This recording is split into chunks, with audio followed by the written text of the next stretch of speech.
Shalom, shalom. This is Brother Now with the great millstone, El Paso Borderline Saints. Welcome to another video.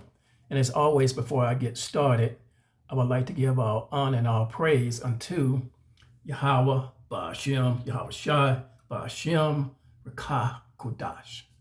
Also, I would like to give double honors to the head apostles and elder bishops of Great Millstone, who teach and who rule well. Keep believing, keep teaching, keep preaching, whether they hear or whether they forbear. All right, now to this evening, I'm gonna be giving my lesson, doing my lesson from Joshua, the 23rd chapter. All right, and prayerfully, this will be a good lesson that the elect can enjoy.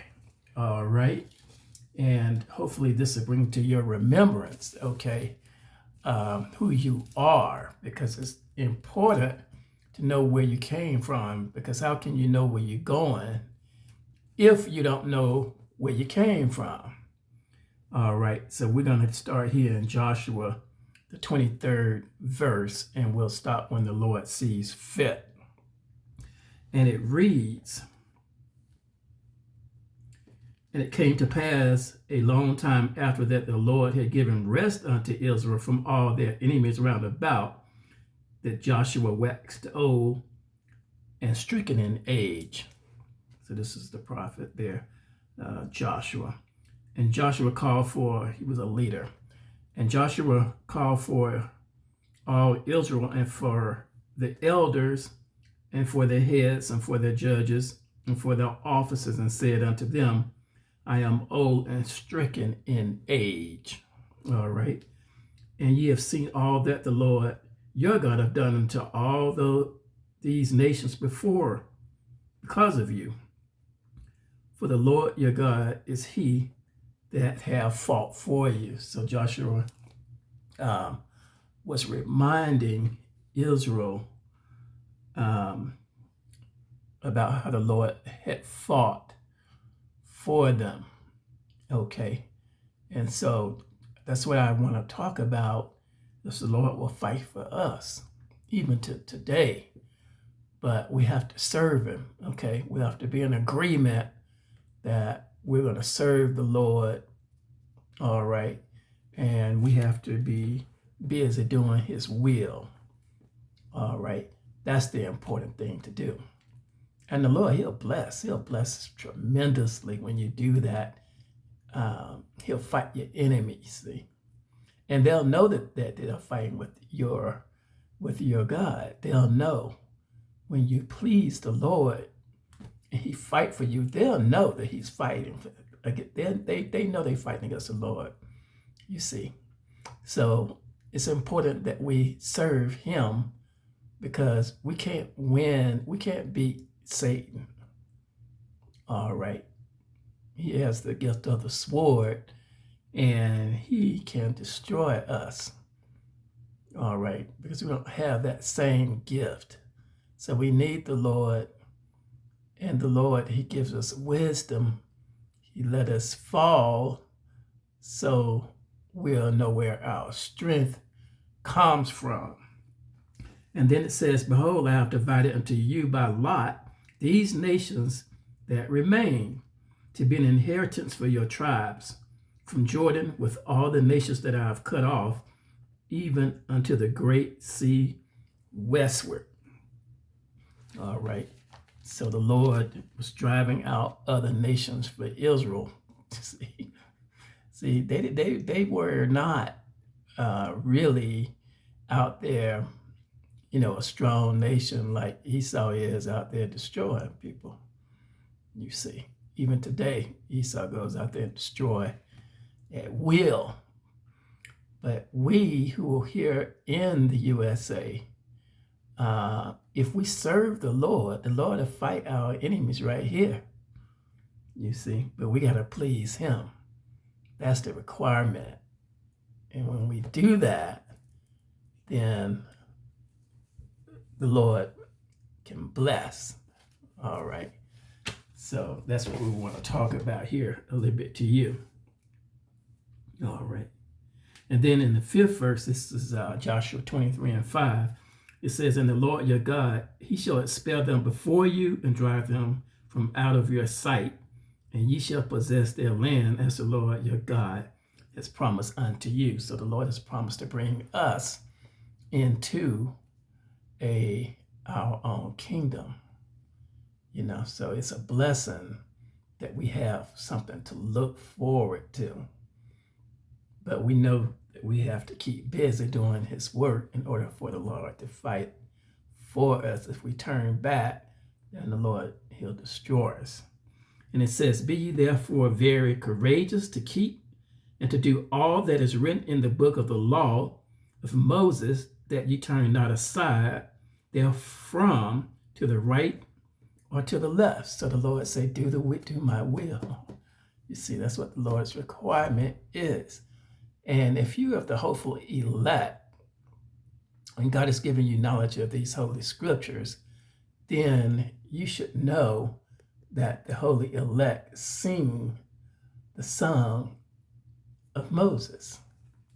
All right. So that means that we sing the song about the laws and commandments and so forth that was written before time.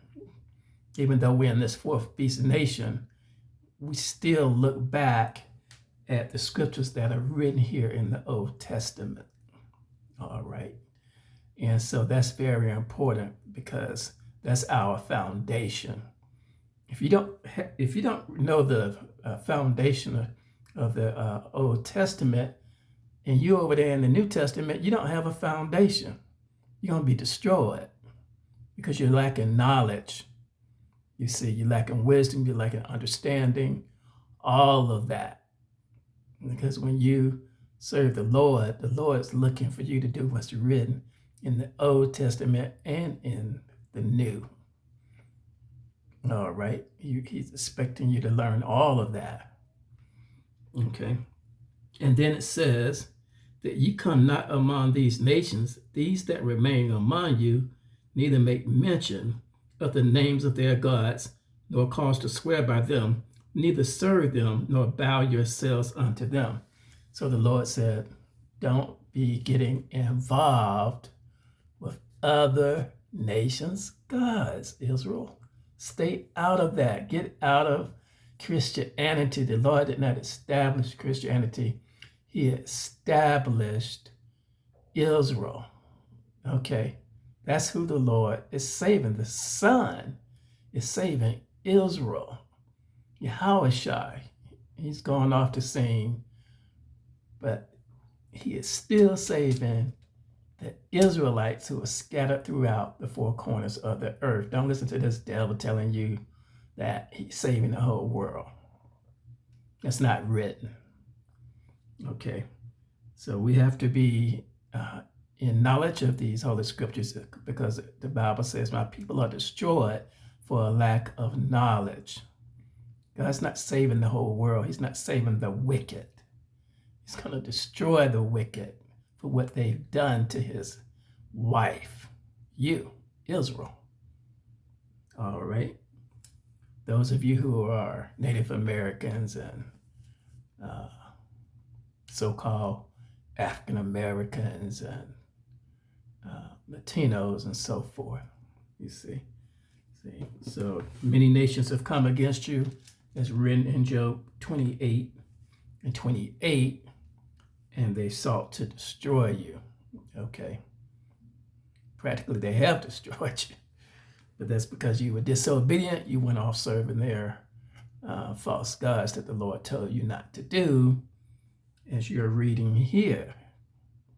That's what this lesson is about, to remind you who you are. And then it goes on to say, but cleave unto the Lord your God, and ye have done unto this day, as ye have done unto this day. So the Lord said, cleave unto me. All right.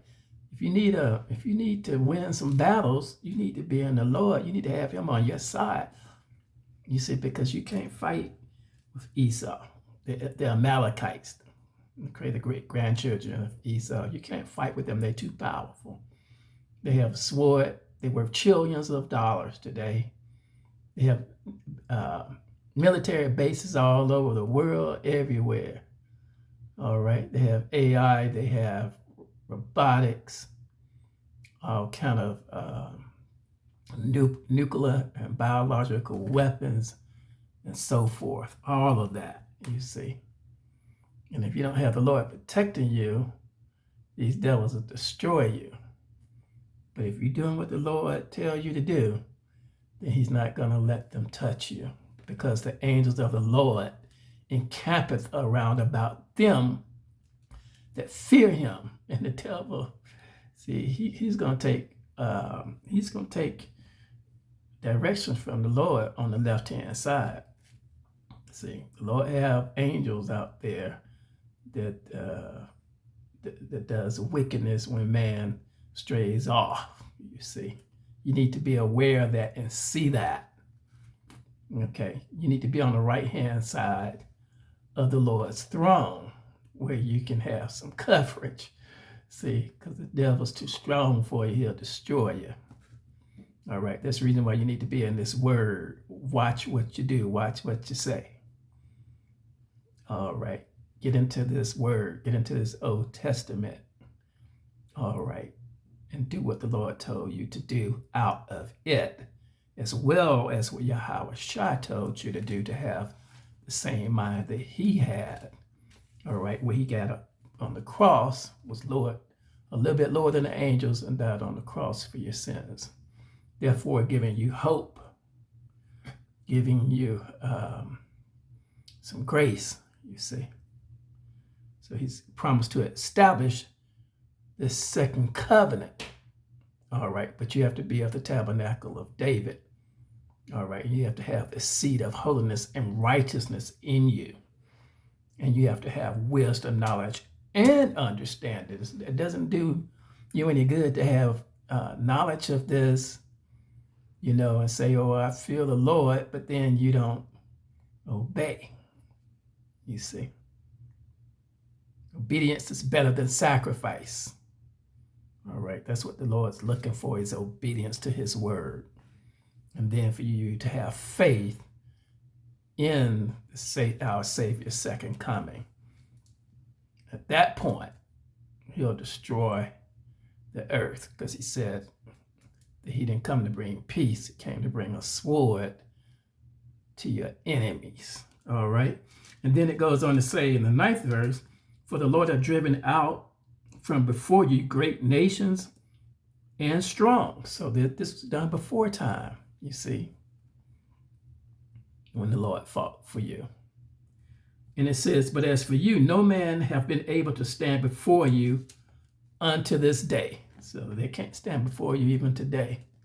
Not if the Lord's on your side. Okay? You have to believe that and have faith and have a strong conviction about holiness and righteousness. Okay? 1 Peter 1:16, you should know it by heart. All right. If you don't know it, get you a Bible, or go on Instagram, or go on the internet and go to Bible Online, KJV, and read it. 1 Peter 1:16. It says, be ye holy, for I am holy. So that's what you have to do. He didn't tell you to be Christian. He didn't tell you to be Protestant. All right. He didn't tell you to be a Muslim, a Buddhist, a Catholic, a Presbyterian, a Baptist, a Mormon, and all these other 44,000 religions out there that are spun off Christianity. The Lord didn't tell you to be any of that. He told you to be holy. For I am holy, and he told you how to serve him. He told you to serve him in the beauty of holiness. All right, so you need to know that and do it. All right, and then it goes on to say in the 10th verse, one man of you shall chase 1,000, for the Lord your God, he it is that fighteth for you, as he has promised you. So the Lord say, I promise you, I'll fight for you. if you do my will. You serve me, and I'll fight for you. But if you don't, then I lay before you a blessing or a curse. Take the blessing route. Don't take the cursed route. Do what the Lord told you to do and stay away from serving false idols. Okay? Get out of these false religions. Lord, open your eyes and show you the truth. Get in it and get busy doing his will. All right. And then it says, take good heed, therefore, unto yourselves that ye love the Lord your God. So the Lord said, I want you to love me. Okay. He's your father. Okay. He's the husband. We, the church, is his wife. Okay. And the Lord is jealous over us. But when we sin, then we fall up under Esau. You see, you don't want to be in that spirit of rebellion, okay? Because the Lord will destroy you, okay? And then it goes on to say, else if you do in any wise go back and cleave unto the remnant of these nations, even these that remain among you, and shall make marriages with them and go in unto them, and they to you. You see, marrying these strange nations and serving their false gods, just like King Solomon did, married all those women and then start serving false gods, you see. You don't want to do that. You know, train your women, get to know them, train them, teach them, make sure they understand what you're in before you marry them, okay? Don't tie down to women that don't know what's going on. You see, the Lord's giving you a warning because he knows that you'll go off and start serving false gods. So it says here in the 13th verse, now for a certainty that the Lord your God will no more drive out any of these nations from before you, but they shall be snares and traps unto you, and scourges in your side, and thorns in your eyes, until ye perish from off this good land which the Lord your God hath given you. So the Lord is giving you a warning, okay, about becoming involved with other nations and serving false gods, okay? The Lord's making this clear. The Lord is his word. Get into the word, read it, study to show yourself approved, and then do his will. And don't veer off to the left or to the right. All right. When I say that, what I mean by that is do not go serving other false gods. All right. Women, when you marry these men, you're married to them for life. Unless they put you away because you're committing adultery with other men. But you're married to them for life. If you go marrying outside of that and call yourself getting a divorce, listen to this serpent, and you go marry somebody else, you're committing adultery. All right, get to know these scriptures well so you'll know what you're dealing with, because the Lord don't care about what the devil is talking about and what the devil is telling you you can do.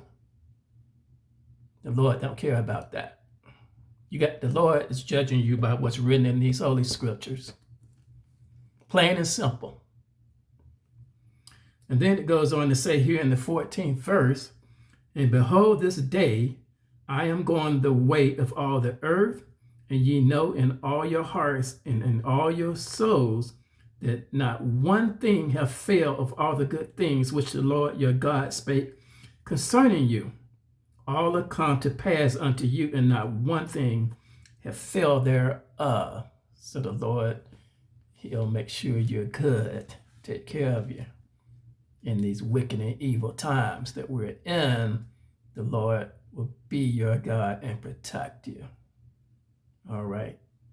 He said he won't let one half of your head be destroyed. Okay.